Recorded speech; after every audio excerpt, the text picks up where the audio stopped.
Hey, it's Whitney from EcoVeganGallet.com, and today I have something really special for you that I did not expect to do when I woke up this morning, but I felt extra inspired because of some things and some responses that I've heard online today due to the reaction to the Beyoncé vegan meal plan. And people have had some really strong opinions about this. I have some strong opinions about this. And I thought, what better way to address this than with a video? But even better than just with me, I invited Colleen, Patrick-Goudreau, and Michelle from veganbreak.com to join in today and share their thoughts on the Beyonce's vegan meal plan as well as the responses to it. So thank you, Colleen, for being here today. Thanks for asking.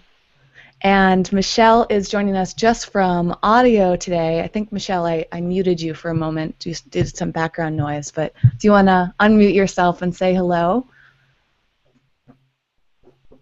We have a little bit of delay with Michelle. There she is. Yeah, hello everyone. Yeah, I've been really revved up about this topic too, so I'm excited to have a chance to talk about it here. Excellent, excellent. This is exciting. Basically what happened is when I saw the responses to Facebook today after I posted about Beyonce's meal plan, I think last night, the responses have been really, really strong in two different directions, and I felt very strong about the responses. I don't feel that strongly about the meal plan, but I definitely feel strongly about the responses, and I just messaged Colleen and Michelle, and this came together in the past hour, so very, very last minute thing. So let's jump right into it. For anybody who is unaware of this at the moment, Beyoncé partnered with her personal trainer, Marcus, who runs a company called 22 Days, I think Nutrition is the full name of the company, and they are now doing a online meal plan where you can order organic, non-GMO, gluten-free, soy-free, vegan, plant-based food. And when I heard the news, which was I think a day or two ago, thought this was really fantastic because to see a name like Beyoncé behind veganism, I think, is massive. Many of you know that she was vegan, I think, for 22 days or a month or something, sometime last year, 2014. And I don't know the status of how she eats now. I've heard different rumors and things like that. But I had no idea that she was going to come out with this meal plan. And I think it's fantastic from simply the perspective that a big name is getting the word vegan out there, that's helping people go vegan, that's offering an easy way to go vegan. People don't have to think about it. They can just order this meal plan. And, you know, the reason I mentioned it on Facebook yesterday was because I saw it trending on Hulu. Hulu's a video network, for those of you who are unfamiliar. And for it to be on a network like that where it's mainly entertainment based, but they're talking about veganism. They have this fantastic clip from Good Morning America, which was really, really supportive of it. Nothing negative about it whatsoever. I thought it was wonderful to get a celebrity talking about veganism, to get news anchors talking about veganism, to make it easy for people to go vegan. I thought it was great, and I posted up there.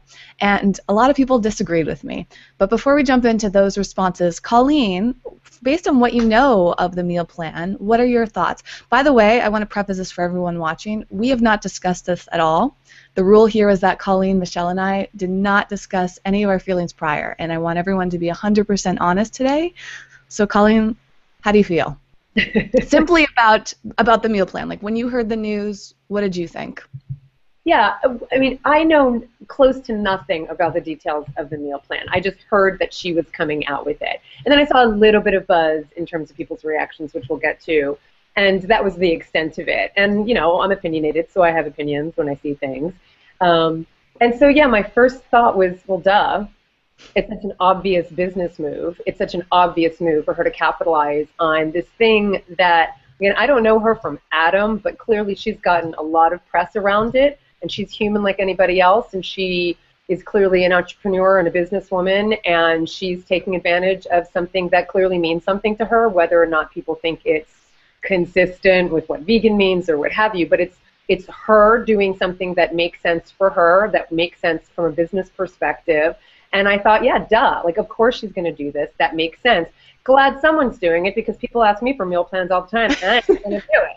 So, well, to jump in real quick, Forks Over Knives just announced their I think it's a meal plan. They're doing something sending food, and I believe that there is a meal service. There's a difference between a meal plan. So maybe the wording we're not using correctly. I just want to make sure that we're giving as much correct information as possible. It's I think a meal service where people can sign up and get food. It sounds very similar to what I've know about Forks Over Knives. Maybe Michelle, you would know some more details about that.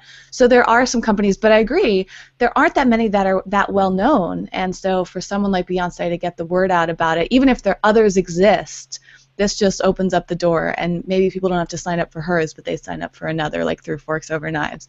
And I also just wanted to interject saying that from what I understand, she partnered with Marcus and his company, 22 Days. So I believe they're mostly behind it, and Beyoncé is kind of just putting her stamp of approval and her name on it for marketing's sake. So I think that's where we're at with it. So it is a meal delivery service and a meal. Yeah. Michelle, how about you? You're on mute at the moment. Yep, I just unmuted myself.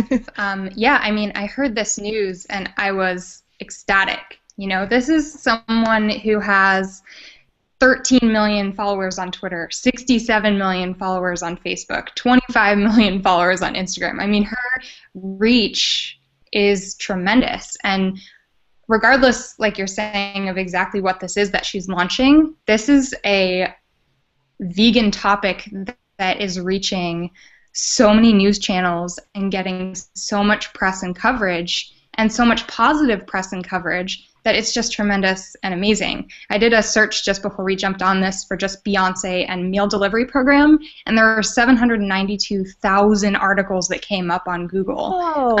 You know, Time, Huffington Post, Business Insider, BuzzFeed, Yahoo News. It's like being covered on every news channel, not necessarily because of the vegan factor, but because it's Beyoncé doing something.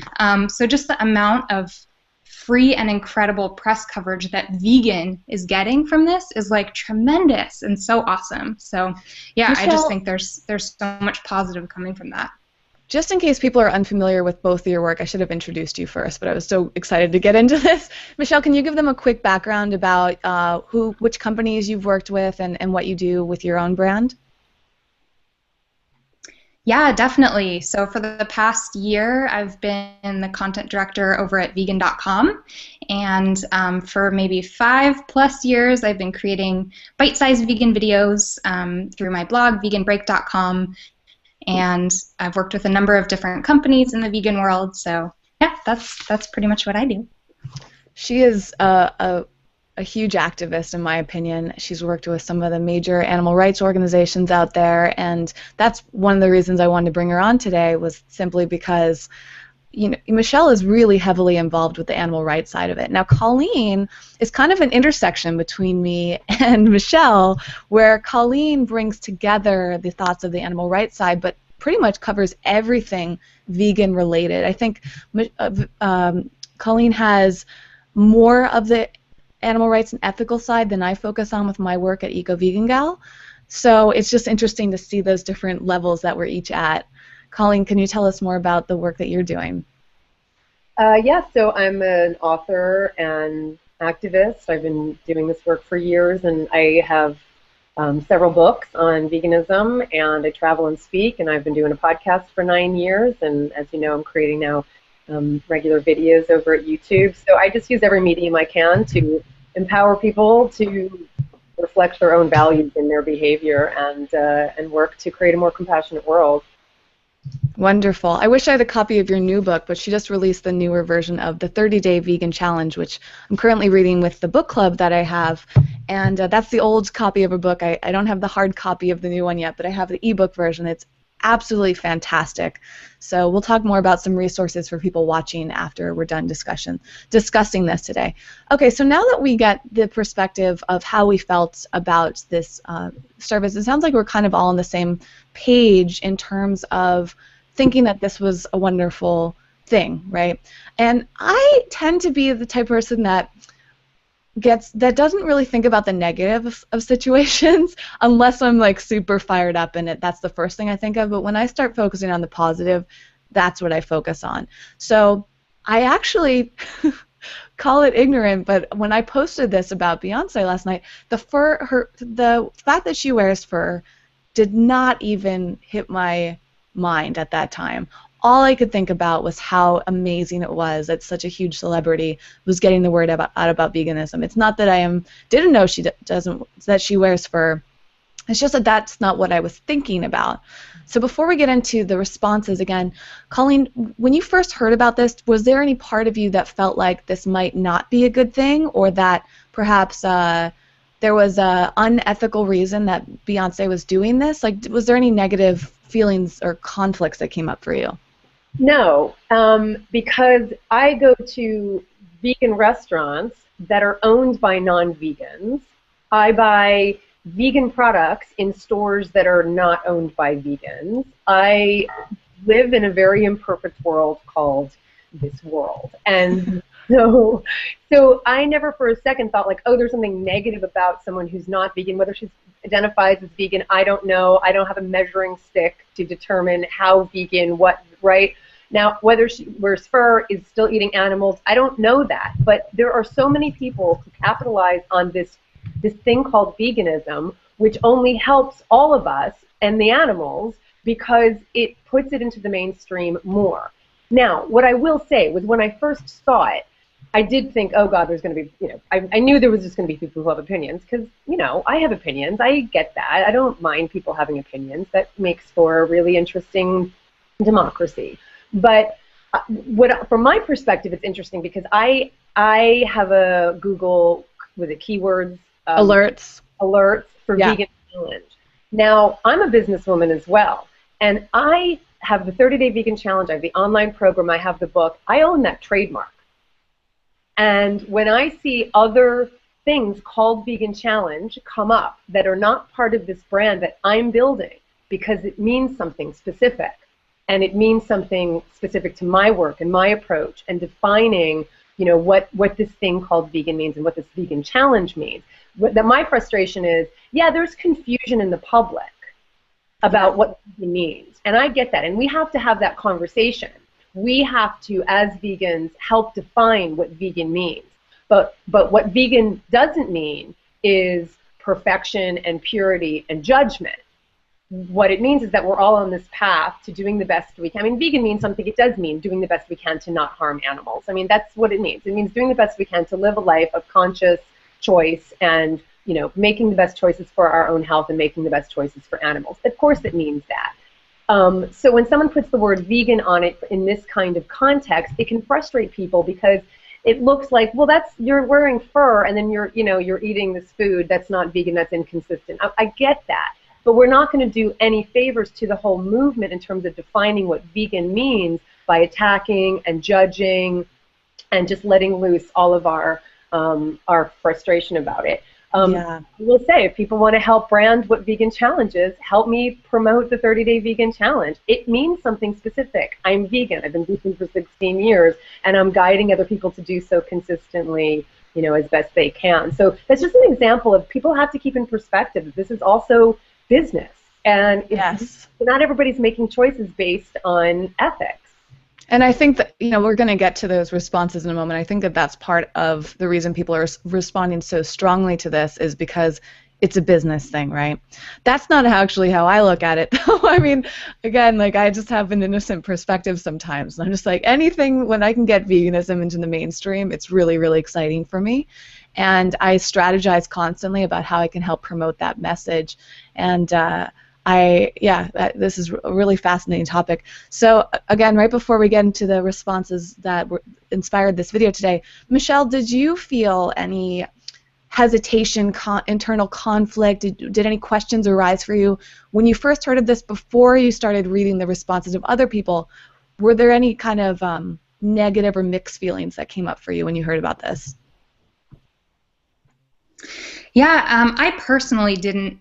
I'm kind of like you, Whitney. I get really excited and usually have a very positive outlook on almost everything. So I didn't personally have any negative feelings. I was just so excited about what she was doing. But I've worked in this world for a while and have been publishing content online for a long time in the vegan world. And pretty much anytime you're going to publish something about a celebrity, it's going to be an imperfect situation revolving around veganism. We don't know if they're going to stay vegan. We don't know what they're doing in the rest of every aspect of their lives. Are they doing this for publicity or not? There's just so many questions, and there's a million ways to find fault or focus on things that aren't perfect. But so much of what I believe is in progress and not perfection, and I know that's something that all three of us here today talk a lot about in our work, really thinking about how we all got to this place of veganism in our own lives. For most people, it was a journey, and often a longer one, of learning and educating and taking steps until we became what we define as vegan, but still, like, all the vegetables that we eat were mostly grown in animal manure, you know? Like, perfection is not a possibility in this world. So yeah, I too was very excited, but I was not at all shocked by a lot of the focus on what she's not doing rather than what she is doing. Yeah, I guess for some reason I still find it shocking. I think that's just part of me wishing that we could have more social harmony. But I also, Colleen, what you said earlier about it being a democracy, it's not that we're aiming for everybody to be on the same page and agree with one another. For me, what's hard is the negative reactions and the cruelty. And as Colleen touched upon briefly, and we definitely want to talk more about today, to me, it's one thing to state your opinion, and it's one thing to be cruel. It's one thing, or judgmental. Disrespectful.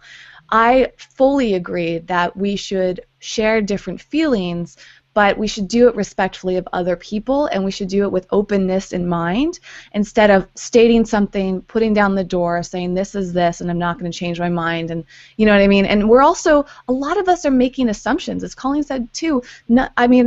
Maybe somebody here watching happens to know Beyoncé. I've never met her. I know some people who have, and I've actually never heard anything negative from those people, but I think that all this judgment, especially when it comes to celebrities, it's so easy to judge them. It's so easy to point fingers at them.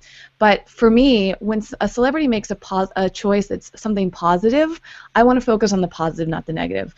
One thing that I'll link to down below in the description is I actually made a video on my second channel called Eco Vegan Gal Uncensored about Jennifer Lopez when she went vegan. And a very similar issue here, both one of the main reasons that people are reacting so strongly to Beyoncé is similar to Jennifer Lopez. They both choose to wear fur. And perhaps Michelle and Colleen can talk a little bit about the fur side of things. It's absolutely horrible. I just watched a video recently that haunted me. I didn't think I was going to be able to sleep. It was a video from PETA about rabbit fur, and it was one of the most disturbing things I've ever seen, and I've seen so much. I've also seen that documentary that's Fur Trade, and it's haunting stuff, and I definitely do not agree with fur whatsoever. I don't think I've ever worn it. I will never wear it, and I certainly don't support it. But again, that wasn't the top thing in my mind when I posted this. So let's jump into some of the reactions. Maybe, Colleen, you wanted to chime in for a second? I haven't seen any of these, and I'm like you, because I'm so glad these things still shock me, because it means that I still have hope, because yes. I've never ceased to be amazed, because I haven't seen any of these, so I can only imagine what they're going to do. Well, maybe Michelle, while I'm reading these, if you have any that you want to pull from to chime in, I'm pulling these just directly from the Eco Vegan Gal Facebook page, where there was a massive discussion on this. So if either of you see anything else in the meantime, you're welcome to chime in on that. So what I posted, and actually, you know what, I'm going to share my screen here.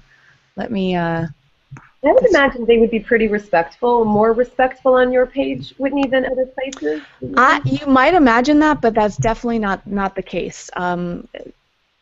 People are, my audience is very, very mixed, and even though I'm a very kind of gentle, respectful person, my audience is not necessarily all that way. Okay, so let's go to the Eco Vegan Gal page, and this is what this one. Okay, so this is what I posted 14 hours ago. It says, I love seeing the news of Beyonce's vegan meal service spread across the web. It's extra cool to see it trending on Hulu. Times are changing, folks. How do you feel about this? In case you missed it, Queen Bey teamed up with her personal trainer Marcus Borges of 22 days nutrition to create the plant-based nutrition plan. It's also organic and free of gluten and soy. I'm quite excited about this. Positive coverage from GMA, Good Morning America, all the details, and I linked to those two things. And this is where things started chiming in. Now, I'm going to read these straight off. People's names are displayed because this is a public page. So these are sorted in order of top comments, meaning which are liked first. So the first one came from Samantha. I don't recall Beyoncé ever saying she's a straight-up vegan. She did a vegan... Actually, you know what? It's going to seem out of order to read it that way. There are over 100 comments on this now. I wish I could sort by the oldest comments. They're kind of all over the board, so maybe I should just do the top comments here. Basically, what Samantha was responding to was some of the negativity. So let me see if I can find that first. Okay, examples here. Complete BS. She needs to beg the forgiveness of the murdered animals she wears on her back, but continues to buy, wear, and support the fur industry. What a hypocrite. Anyone who wears furs is doing this purely for the money. Of course, I still support this, as more people eating vegan equals less animals going to slaughter. I just don't think she's genuine or compassionate. Maybe her ratings went down. Why this? I'm really tired of seeing it on vegan sites. You are not tabloids. So the message she sends when she wears animals should just be accepted. No way. She should use her voice to speak for all animals or quit claiming veganism. This is a little bit off the main topic, but Allison chimed in. The cost is just outrageous and confirms that all the non-vegan beliefs that eating a plant-based diet is expensive, $15 a meal. I can make 6 or 7 vegan meals for that. I think that's awesome, Allison, that you can make them so affordable. I have mixed feelings about this comment, but I'm not going to address that here. I addressed that in the topics of eating on a budget here. Veronica, she definitely needs money. Natasha, progress would be her ditching her furs. Yoseg, fur hag, hashtag Beyonce. And I'll end at this one from Lorena. Stop giving her publicity in these sites. Let the gossip magazines do that. We really don't care about this annoying, selfish, and stupid person. Veganism is not only about non-eating meat. It is a lifestyle. She is too far to follow. So please stop. I'm unliking a lot of pages because of all of this ads with her fake smile. Actually, this one's a good one to end on here. Julie, is every vegan website completely without morals? Please don't promote Beyonce. She's one of the world's most famous animal abusers. She wears more fur, exotic animal skins, and leather than almost anyone else currently living. Her clothing line heavily features fur. Even her fake lashes are mink. She also likes to ride captive baby elephants and pose with drugged captive tigers. Top it all off, she couldn't even last the 21 days being plant-based and still eats meat. Why would you promote this? Would you still promote Ted Nugent or Michael Vick if they started a vegan meal delivery service? So, you know, some of those, there was a number of people that were starting to kind of attack me for posting this, and I still stand strongly behind posting it because of the things we talked about today, and because this has created a conversation. At least I hope it has. A number of the comments I've read and some that were not read yet today because there's so many. Some of them felt very, what's the word I want to, like not interested in having a conversation, but simply just sharing a very strong opinion. I like the idea of having a conversation, as I mentioned earlier, and that's exactly why this is still on the page, and this is still something that I want to discuss here. I definitely disagree. And I feel very sad that people want to unfollow pages like mine simply because I share an opinion that's slightly different than them. And you know, at the end of the day, if somebody doesn't want to follow my page, I'm not going to get upset about it because then they're just not in alignment with my message. And that's okay, right? There are plenty of vegan Facebook pages and other sources out there. I'm not trying to tell people to stay. I'm just saying that it seems odd to me that if you disagree with somebody that they're suddenly cut out of your life. And I think that veganism and environmentalism and healthy living and all those things that I promote should be a conversation and should be openness with love and compassion for others. And I just want to get that message out there that I think just because you disagree with one thing somebody says shouldn't be a reason to disregard them altogether. Before we jump into some of the more positive comments, Colleen, this is the first time that you've seen some of these comments. What is your reaction to those? Yeah, so there are, my brain's going crazy. There's so many I want to touch on. I want to just respond to everyone. Well, let's maybe take them point by point, and then we can keep going around in a circular. We'll bring in Michelle for each point and myself as well, and then we'll come back around. Well, I mean, the first thing I said earlier, which is that there are plenty of non-vegan companies that we support, Yes. without knowing it, right? And what bothers people about celebrities and these headlines, and it bothers me. I'm not a celebrity follower. I'm just not that person. I understand why it's done. It's not something that I've ever done, and in terms of linking myself, because I think there's more validity when a celebrity says it. I get it, but it's not something that I pay attention to. But the problem that people have with it is the same thing they're attributing to this thing, is that they hate when a celebrity is promoted for trying veganism or eating plant-based diet or whatever, because they're acting like they're the spokesperson for veganism. And the same thing is going on here. This is one person, yes, she has an incredible reach, which is positive in the sense of making it accessible for people who would want to try it, or, people have a strange reaction when you tell them so-and-so is vegan or so-and-so has a vegan meal plan. They go, really? Like somehow it validates it. I don't get that, but that's how people react. So there is that potential for people who are seeing Beyonce's meal plan, right? But she's also not the spokesperson. She never said she was. She's not. And the people who are reacting as if she's going to ruin what veganism is, that everyone, understands what veganism is, and now she's coming along and she's completely, turning it on its head, and now people aren't going to understand it. People don't understand. We have work to do in terms of defining and clarifying what that means. And she's not coming out and saying, I'm vegan and therefore I have this vegan product. She's non-vegan who has a vegan product. We support that all the time. So we just step back and take perspective of this and understand that it's one person. She's not the spokesperson, and whether she's doing it for money or not, it doesn't matter. She's doing it. It makes sense. It will reach a number of people, and that's about the end of it. It's not some existential commentary on veganism, which is the way people are taking it. Mm-hmm. And Michelle, what do you think of this? What is your, based on what Colleen just said? Yeah, well, just to kind of step back on the types of comments that are being said and kind of comments that are used online in general. The internet creates this space where we can say things that we wouldn't ordinarily say to a person, right? And when you talk about celebrities, it kind of accentuates that, because not only can you say something not to a person's face, but you're saying something about someone who will probably never see that comment. So I think a lot of people feel the freedom to be a little bit more harsh and judgmental and say things that they would never say if they knew that they would actually reach that person.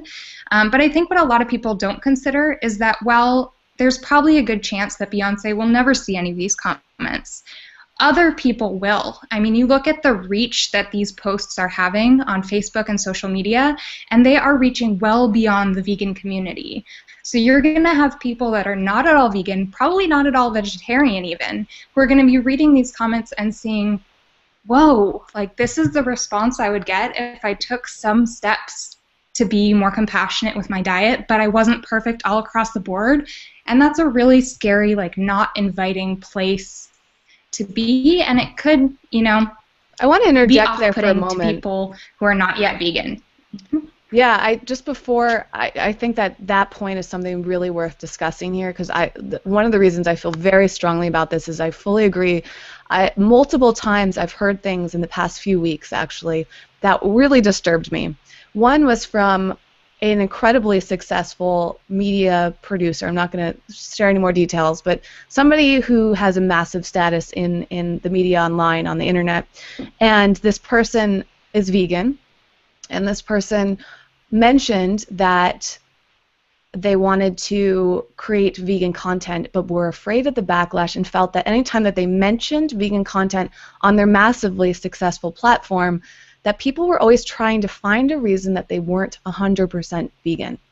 This person who I've met, who I know is very passionate about it, who really cares about veganism, and also from the ethical side, maybe more so from the ethical side. I haven't had that conversation from them, but I gather it's more of an ethical reason. This person, despite all their experience online and all of their success, is afraid to talk about veganism more often because of all the backlash. So this type of backlash is preventing people from spreading the message more, and that gets me incredibly angry. Incredibly angry. These comments are preventing progress. They're not helping it. This is taking us a step back.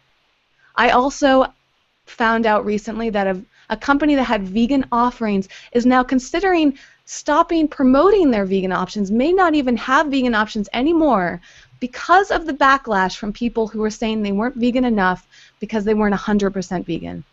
So again, another step back from a huge company who's saying, we've had enough of this. We don't want any more of this negativity in our lives.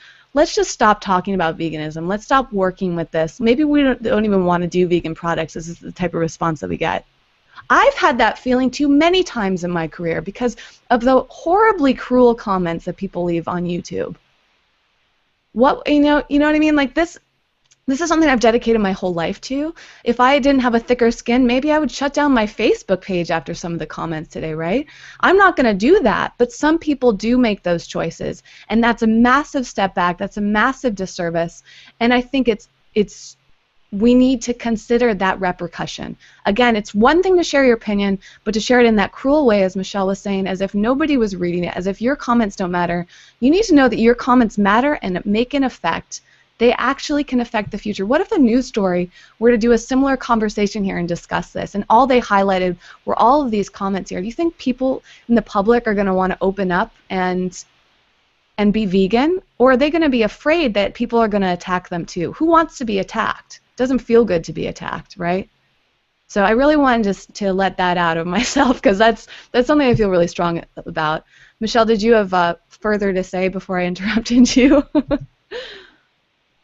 I'm really glad that you really spoke from the heart there. I think this is such an important topic and something that people just don't consider and they don't really think about or realize, I think, because a lot of the people are speaking from, they have seen the fur videos and they're horrible and they consider themselves activists and they're trying to do everything that they can for animals. So I definitely see the reason behind these comments, but in terms of what they're actually doing, in the world and the fact that they're having, I so agree with you. They can be incredibly harmful, and anything that we can do to put out positivity and support and encouragement for others is going to do so much more for animals ultimately than any negativity that we put out there in the world.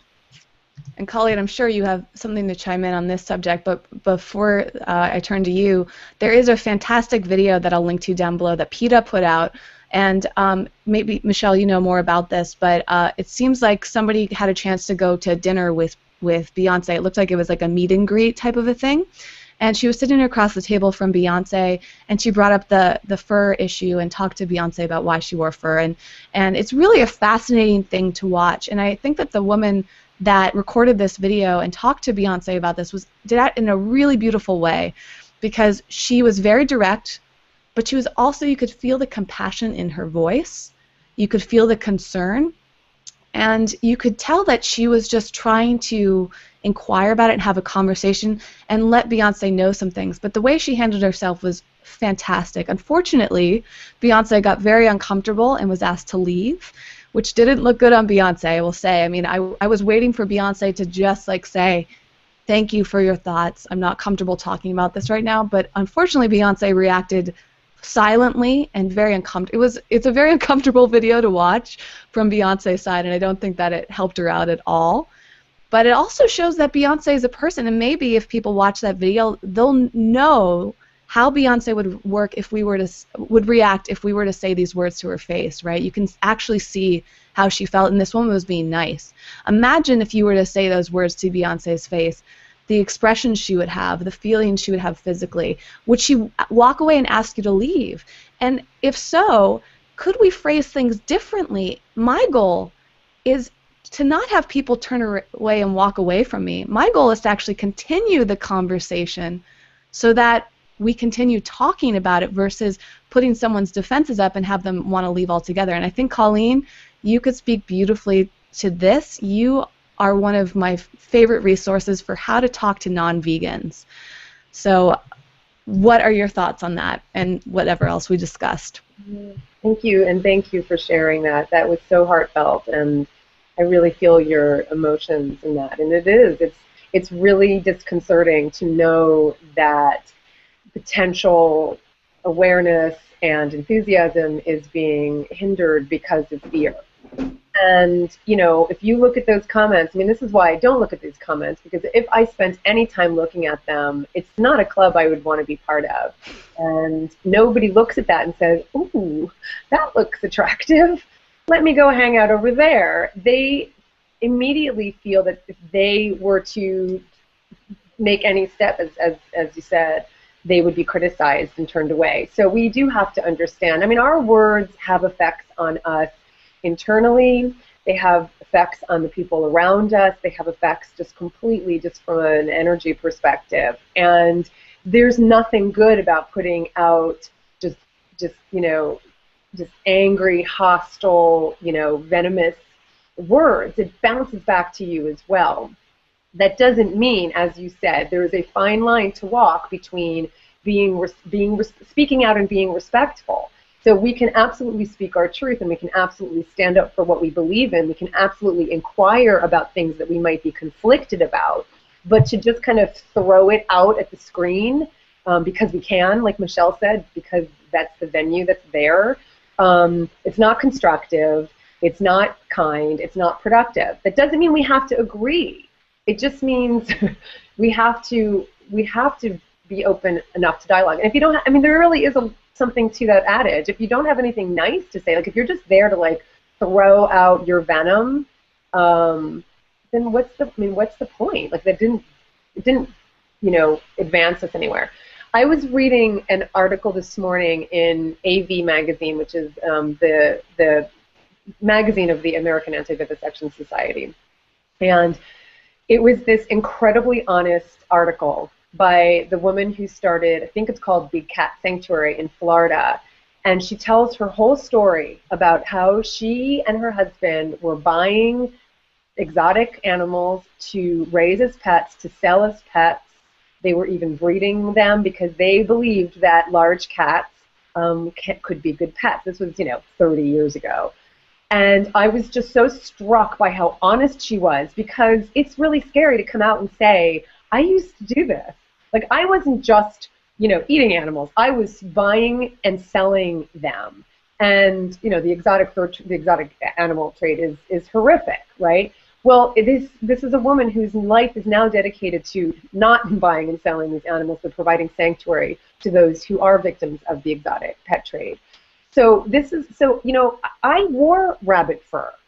I did. I couldn't wait. When I was like 16, like one of the things I had saved up my money for was a little rabbit fur jacket. And now my life is devoted to never being part of anything like that again, and guiding people to tap into their compassion to never want that rabbit fur.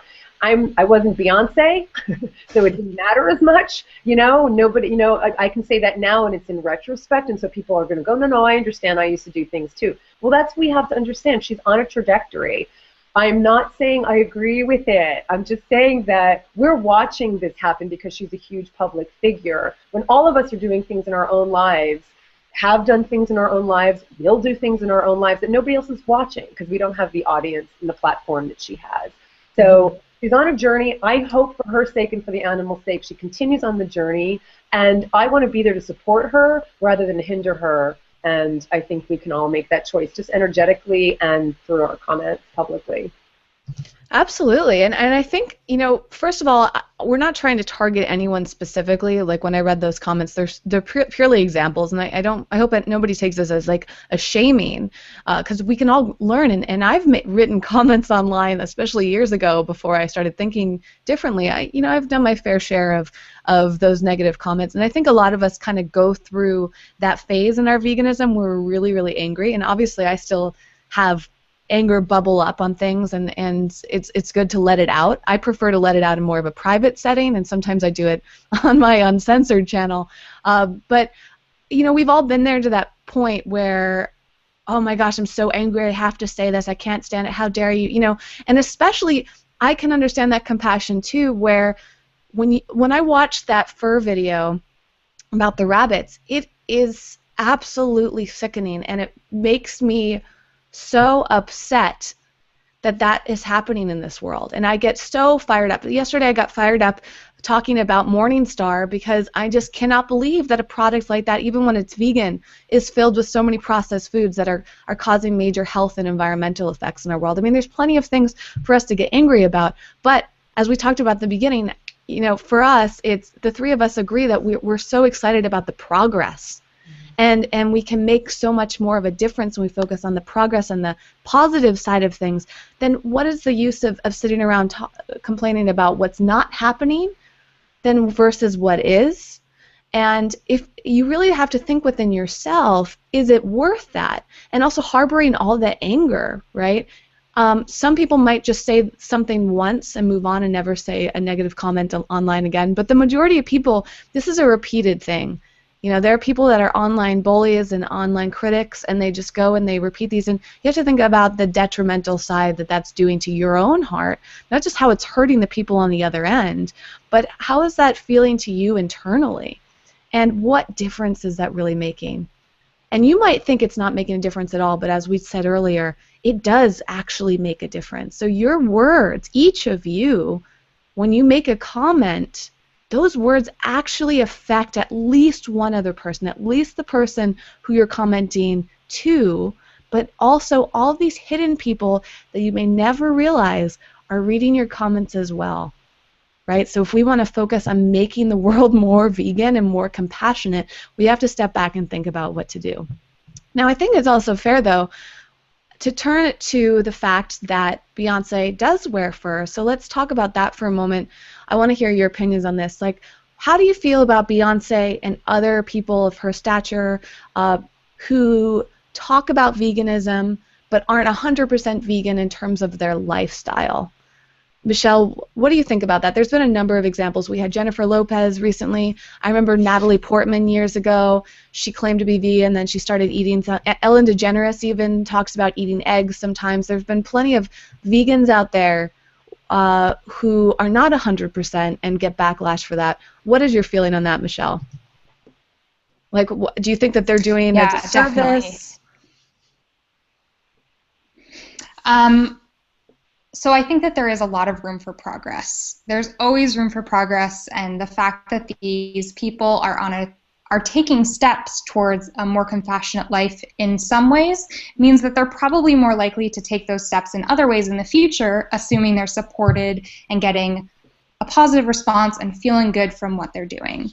I also want to say that there is just some feedback for people leaving these messages on social media. I think that there is room for sharing what's going on in the fur industry and for sharing feedback like that in a positive way.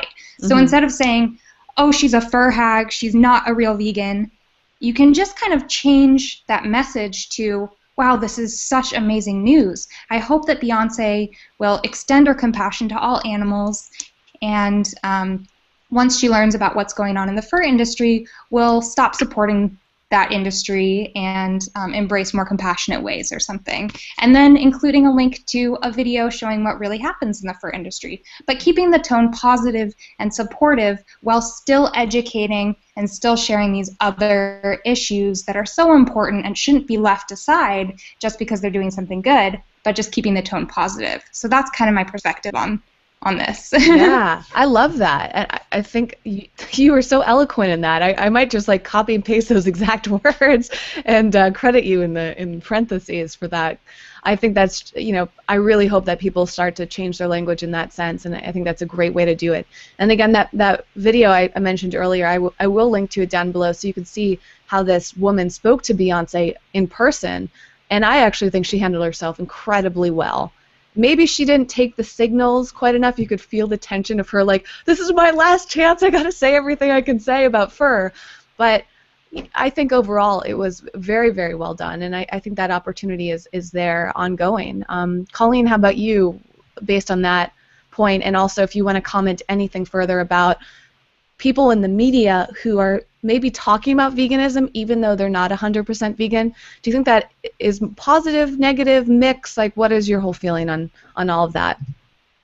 So I really appreciate what you just said, Michelle, because I love that you gave tools to be able to do an alternative, because that's so important. So again, I think the three of us keep reiterating that engagement and dialogue is really important, and disagreement is really okay. It just has to be in a safe place, and everybody has to be able to understand that people don't respond to hostility, but they'll respond to, you know, just truth, and it has to be done in a way that's going to be heard, because otherwise it's just hurtful.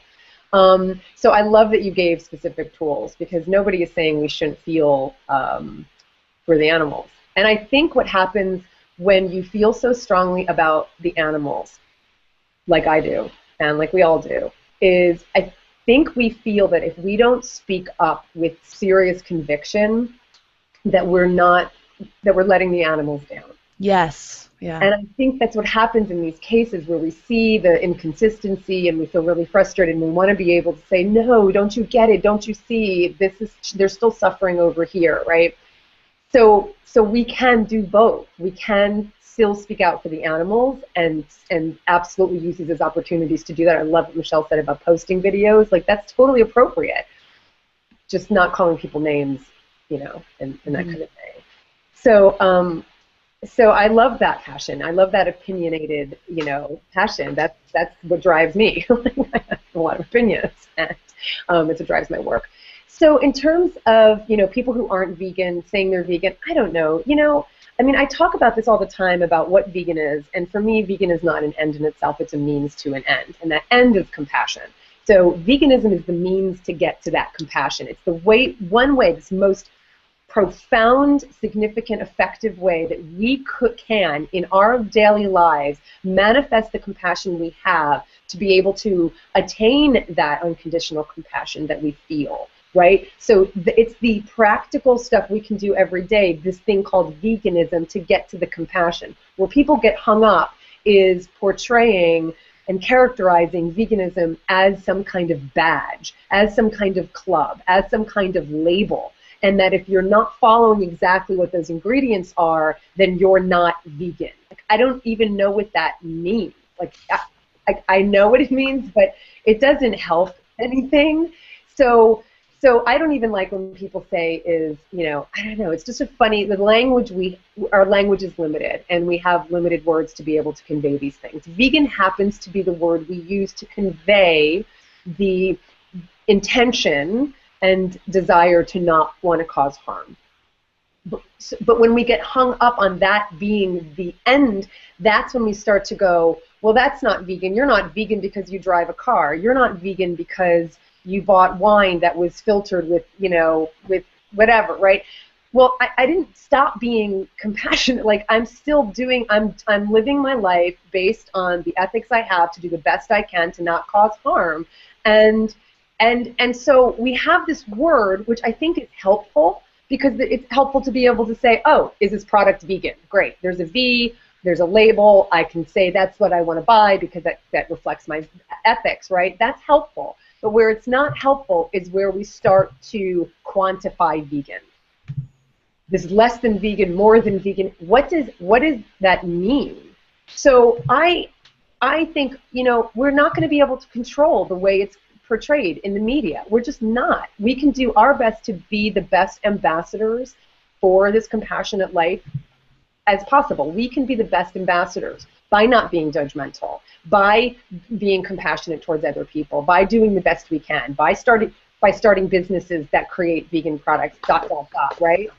But I can't control that someone's going to get on TV who's a celebrity and say, I'm vegan, but I eat fish. Like, what are we going to do? Like, freak out every time someone says that? Let's be the resource that people then come to and say, does vegan mean eating fish? No, I think there's a misconception that it does. But no, here's what vegan means, and help define it You know, we just Well, that's a great point too, because I mean, I make mistakes in my words all the time, and it's something I'm trying to battle my insecurity around that, but I've developed an insecurity because people come and they'll be like, you said this, but you really meant to say that, and you used this wrong, and it creates this insecurity that it's hard to speak sometimes because I'm so concerned that someone's going to catch me saying the wrong thing. And I think that goes back around to what you're just saying. Maybe people aren't talking about veganism more in the media, more publicly, because they're afraid they're going to say it wrong. And that's actually something I think that people come to my work and in your work, Colleen, on a regular basis because they don't know all the details, and it seems so overwhelming. And you know, they're scared to get it wrong. They're scared to get it wrong for the animals. They're scared to get it wrong socially, and that fear of being wrong is stifling.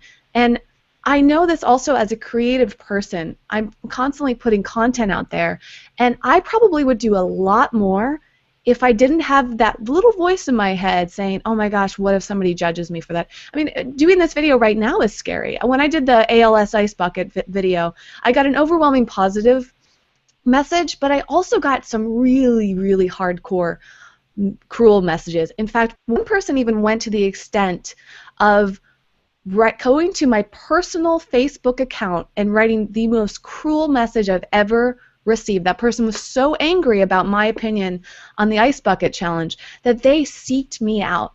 And that almost paralyzed me. I thought, how can I continue doing this work? And we have people like Thug Kitchen is another great example who, you know, love them or don't love them. I just support veganism in general and support being nice to people. They get death threats, I think, or I might be wrong about them specifically, but I'm just using them as an example. I know multiple people who have received horrible threats simply because somebody doesn't agree with the way that they position themselves, right? They don't agree with this, and you know, I'm not trying to put the focus on Thug Kitchen because that's a whole other conversation here. And again, it's not to say that people's opinions are right or wrong, but it's all about this overall message and how if you criticize someone so strongly, you might actually stop them from talking about it all together. And this idea, Colleen, that someone might go on TV and say, I'm vegan, but I eat fish, like, I love that concept of then saying, oh, you know, actually veganism doesn't include fish, but thank you so much for talking about veganism. Let's focus more on getting the definition right next time. You know, we can't backtrack on something somebody's already done, right? We have these celebrities out there, if they're just saying vegan, period, and it's in a positive light, like Bill Clinton, right? I mean, I think maybe that's what you were getting at here, right? Like, he talks about veganism, and I think he still eats fish, or he did at the time, and I thought that was the most amazing thing. And it actually just opened up a lot of conversations for people to clearly define veganism online. Yeah, yeah. Yeah, exactly. And it's like we presume that we presume we're all these perfect entities who are in our perfect state and we've evolved to exactly where we're supposed to be, and then if we're represented in public, then we're the spokesperson for that, and there's no changing your mind, there's no making a mistake, there's only like you did it wrong or you did it right. And so we attack someone who maybe they didn't know what the definition of vegan was. Maybe they didn't understand. Maybe they're new on this journey. Maybe they heard the word vegan, they heard it ascribed, what they're doing ascribed to being vegan because they're eating. Like we're all these, evolving beings. We're all doing the best we can. The person who gets on TV and says, I'm vegan but I eat fish, they're part of their own journey. They just happen to be in the public. Yes. Yeah. So yeah. Just give ourselves a break, give everybody a break, and help define it. But we're just so judgy. Well, you wrote this little message on the sidebar here that perfection is the enemy of the good. Do you want to speak to that? That's right. I mean, that's what this is all about for all of us, whether it's us creating content or speaking to someone, or just the expectations we have for ourselves or for others, or in this case, this movement. Perfection is the enemy of the good. If people quite literally get stymied, some people just don't do anything at all because they think they have to do it perfectly. And you've heard my quote about veganism related to that. If don't do nothing because you can't do everything. Do something, anything. And there will be people who take that as an invitation to just do a little bit. What's so beautiful is when you give people the invitation to just do what they can and not worry about being perfect, they actually go above and beyond what they thought they could do, because they just had this room then to give themselves permission to not be perfect. Yes, absolutely. Opportunity, and if you push people to perfection, it's not going to work. But if you allow people to be open to being imperfect and just be on their journey, that's when the real shifts happen. This is just a quick side note. I just saw the film Whiplash a few days ago, and it's really interesting. I want to explore that more. I'm probably going to talk about that on my Uncensored channel, about this idea. For those of you who don't know, it's about a teacher who pushes his students really, really far to the point where some really dangerous things start to happen that I'm not going to reveal. But you know, it's interesting to think of this idea of wanting something so badly, wanting something to be so perfect, and how far do we push it, or do we simply just support people in doing the best that they can? And I think that there's two different ideas around that, right? Sometimes if we just say, do the best that you can, some people will slack on that, and some people don't improve, right? So it's a case-by-case basis, too. And I think specifically in the public's eye, it's that great mixture that Michelle mentioned of saying what you like that they're doing and saying where there's room for improvement and saying that in a kind way. And I think this applies to everyone, right? And most people. I know that I appreciate that more than when someone's just directly critical of me. That actually makes me want to stop versus move forward, versus when somebody says, I love what you did here, this is what I think you could do to improve. When I hear those words, I actually immediately want to start working on it and getting better at it, and that helps me move forward. And again, this might differ from person to person. Everybody reacts differently and has their own sensitivities. But overall, I feel like that tends to have the most effect, and I fully agree. Michelle, I'm about to jump into some more comments, some different comments, and maybe some of the more positive comments from this before we wrap things up today. Did you have anything else to chime in on this subject before I move to those next comments? I totally agree with what you have both put out there just now. This is kind of a weird analogy, but I was thinking of just like the workplace, and think about your relationship with like your boss and your coworkers. If you're in a situation where you're getting negative feedback all the time, do you walk into your office every day inspired to move forward and to progress and evolve and create amazing things in your job? Or do you just feel like, ugh, it'll never be good enough, I'm just gonna scrape by? Versus if you're in a position where you're getting rewarded and praised and recognized for the good things that you're doing, you do more. You want to like go above and beyond what you're doing already because you've received such uplifting from those around you.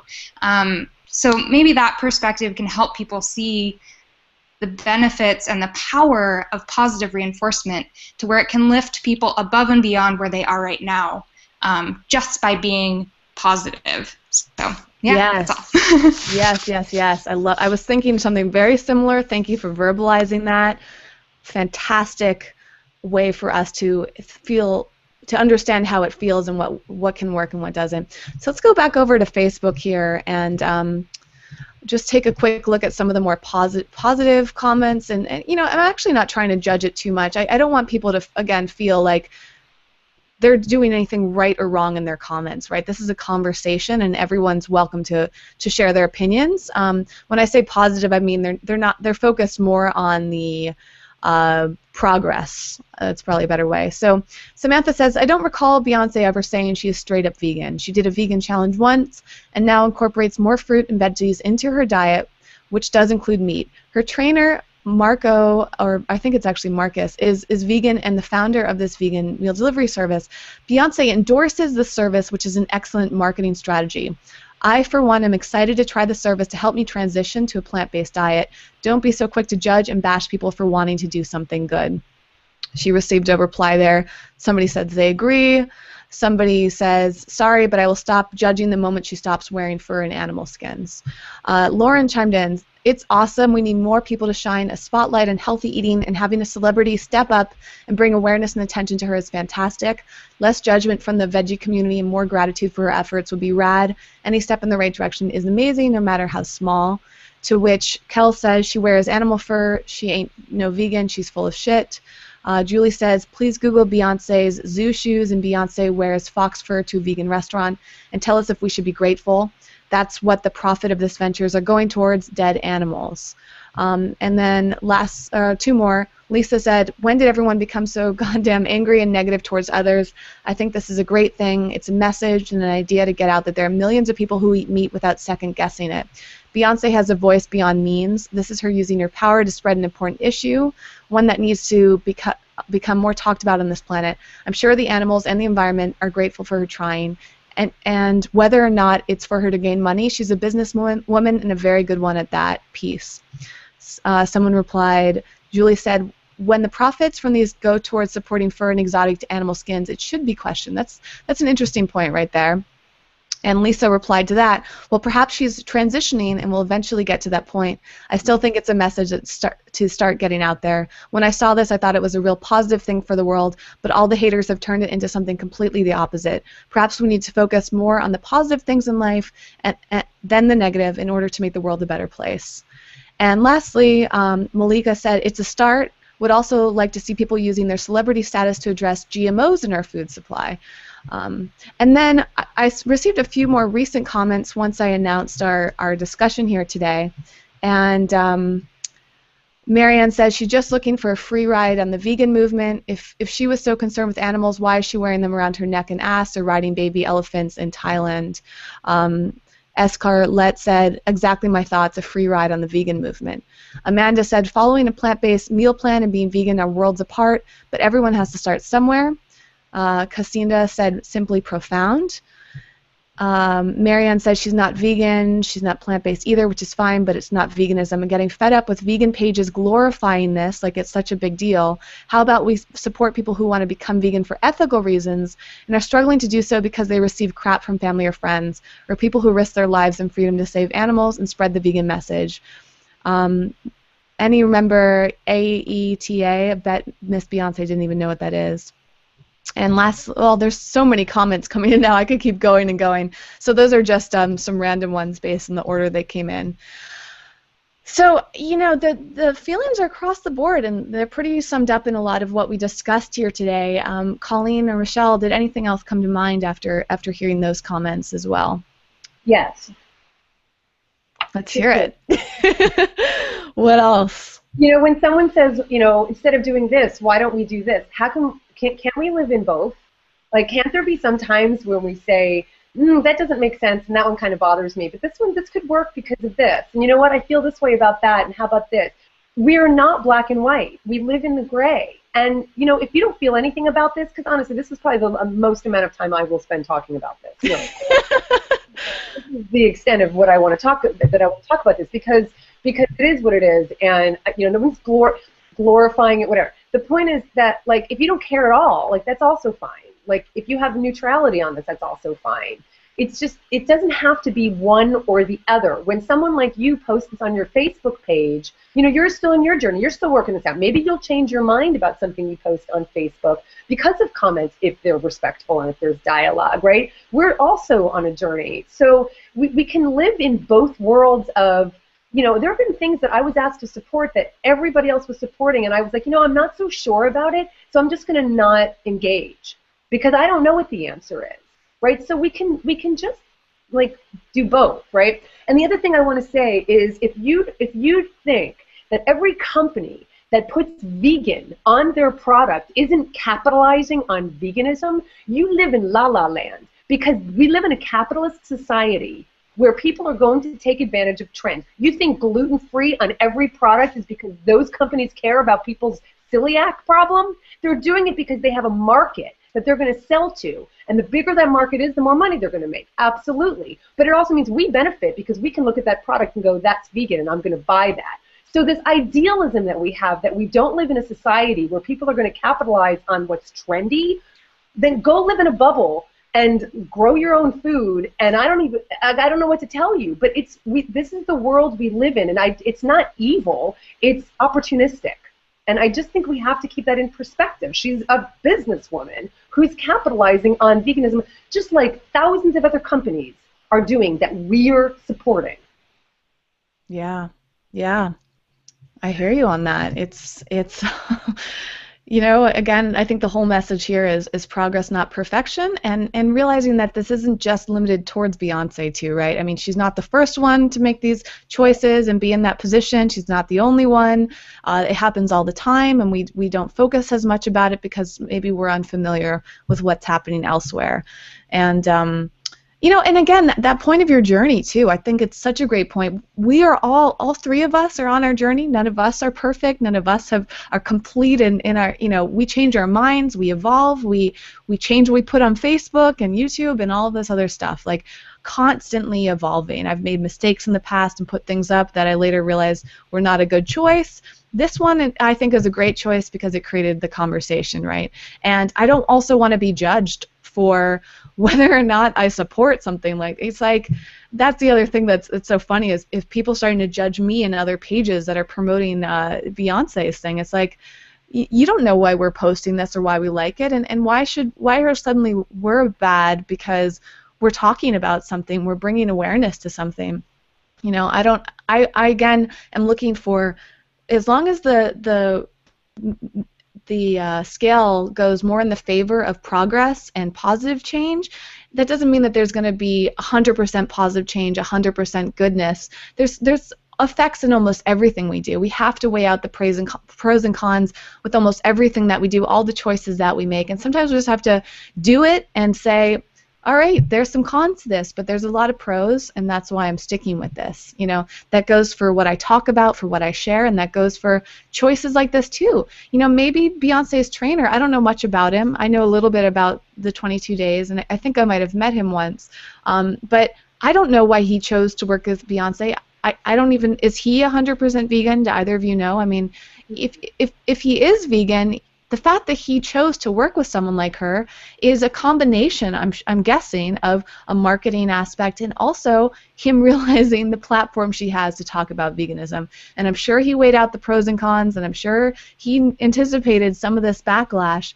But it's kind of similar to the Thug Kitchen. There were a lot of really crazy things happening with the Thug Kitchen book and the press around them, but the pros of Thug Kitchen have majorly outweighed the cons, and that's true with almost everybody out there, and so I support the pros, and that's why I post these things. Michelle, what are some of your feelings on some of those other comments? Yeah, I think we've really covered well, like how we feel about the best way to uplift people and create more and more progress, which is amazing. I do want to take a second just to really recognize and encourage people to think about the fur industry. And there's a reason that so many people were commenting and so many people were speaking so passionately, whether positively or negatively, about this issue. And Whitney, I do hope that you link that video below that you saw with the rabbits, but Absolutely. Just to give a little bit more background about what's happening in that industry, a lot of these animals used for fur are in cages throughout their entire life. Some of them get skinned alive or they're killed through anal electrocution, which, as you can imagine, is incredibly painful, and that's done so that the fur isn't damaged. Much of it comes from outside the United States, where there are very little regulations about how animals are treated. And it's definitely an industry that I think if any human being saw what was going on, wouldn't want to support. So just to put a little bit of a voice out there for this issue that people have been so passionate about on your page. I think it's great that people are passionate. I'm a big advocate for speaking up even when your voice shakes. My voice is almost always shaking when I speak about things I'm passionate about. But just finding a way to do that in a supportive and positive manner, not necessarily pointing fingers, but rather asking questions, and Whitney, like you said, bringing about dialogue and engaging in positive dialogue. Yeah, wonderful. Thank you so much. And I absolutely will link to the movie. I think it's actually called Skin Trade. I think I said it wrong at Fur Trade. But fantastic documentary, very challenging to watch, but I saw it in the theater, watched every second of it, and it really was a profound thing. I think that we should all try to watch content like that, even if we decide partway through that we want to stop. I disagree with the idea that we shouldn't, as vegans, we shouldn't watch it.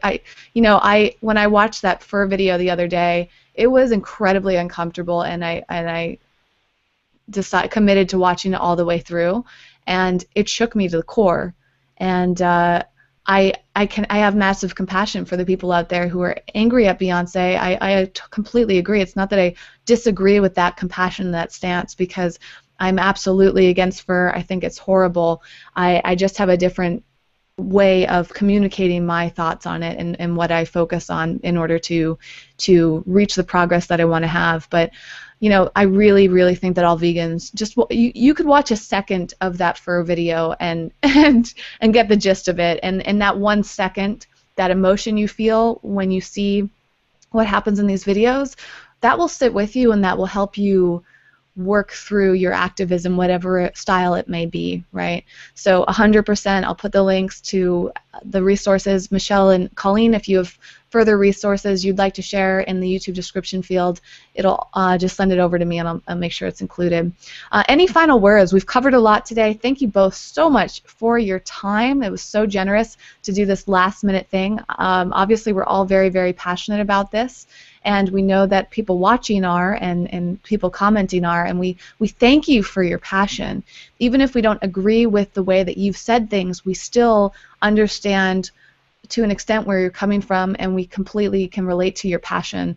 So we just want to see how we can make this a more positive change and make things move forward.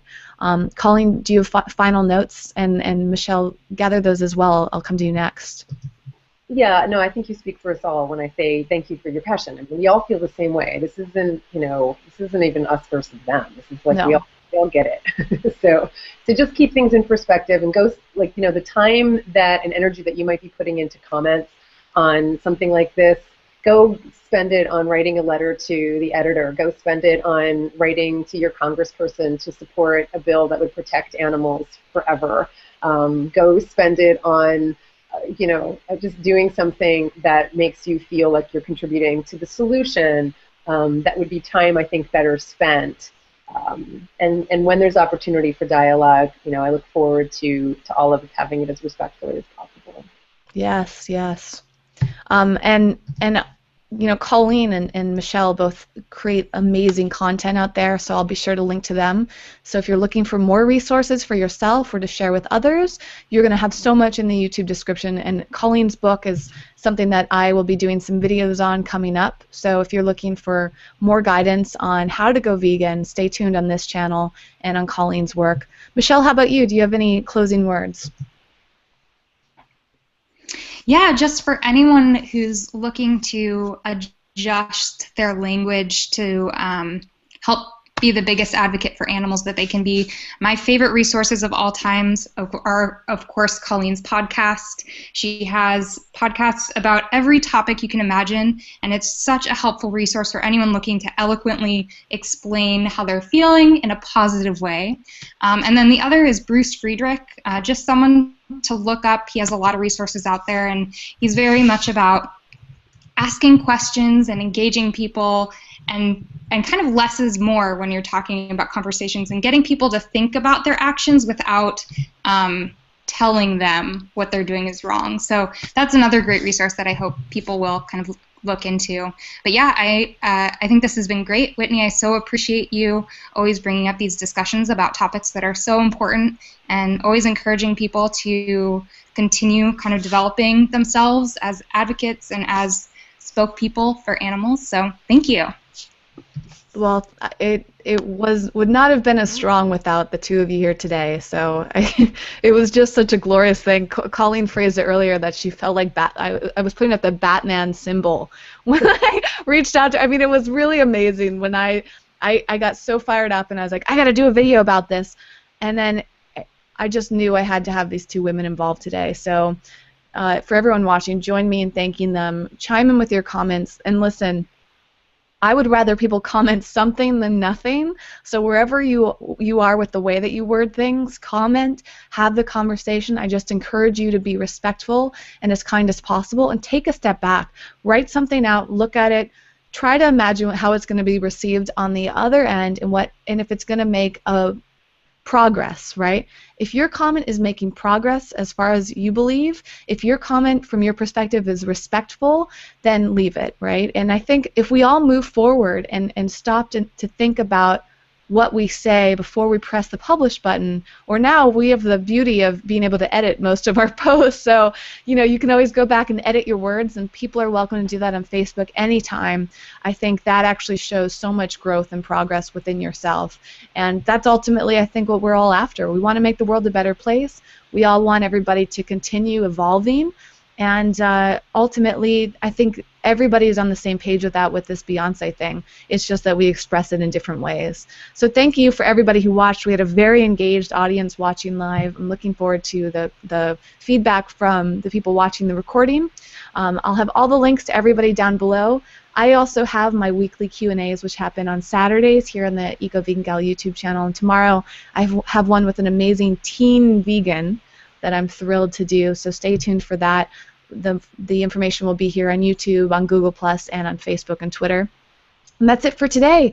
Thank you once again. Massive, massive, massive thank you. And till next time. Hopefully, maybe we'll have to make this a regular thing, but part of me is like, I don't know if I want this to be a regular thing, because I'm hoping we make progress in the world, but I feel like this could help a lot of people shift their thinking. So I'm grateful for the opportunity today. All right, signing off. Bye, Colleen, and bye, Michelle. Bye. Bye.